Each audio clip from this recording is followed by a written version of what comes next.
Every day, 3,000 million liters of untreated sewage is dumped into the Yamuna. The water is toxic, the fishes are dying, and even our ecosystem is collapsing.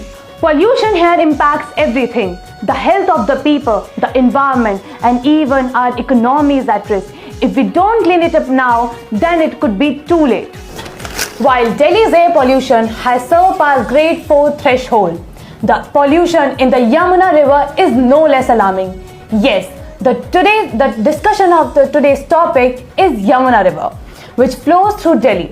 Once considered the lifeline of Delhi, the current status of Yamuna is such that we even hesitate to pass near it. Addressing these concerns and more, we will discuss the same with Mr. Rajesh Garg, the DC chairman, a former MLA and a dedicated social worker. Sir, सबसे पहले तो हम आपका शुक्रिया अदा करना चाहते हैं अपने व्यस्त समय में से हमें समय देने के लिए। जी। तो मेरे पास आपके लिए कुछ सवाल हैं। सबसे पहला सवाल कि यमुना नदी की ऐसी दशा क्यों हुई जा रही है?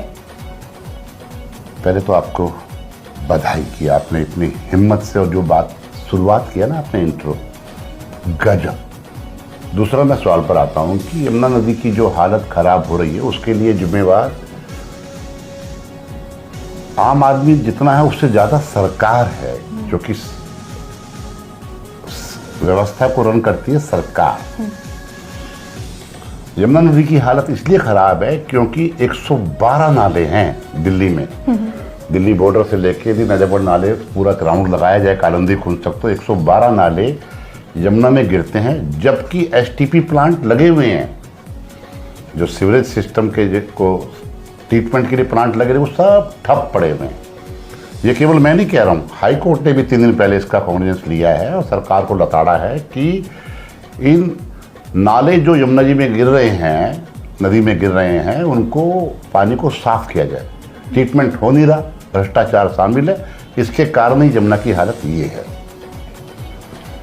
तो मेरा दूसरा सवाल आपसे ये है, जैसे कोरोना काल के दौरान जब 15 दिन का लॉकडाउन लगा था तो यमुना नदी की दशा बहुत साफ सुथरी हो गई थी, पर जैसे ही लॉकडाउन हटा तैसे ही यमुना बिल्कुल पहले जैसी हो गई। तो इस पर आपके क्या विचार हैं? इसका कारण ये है कि कोरोना के अंदर लॉकडाउन जब लगा तो लॉकडाउन का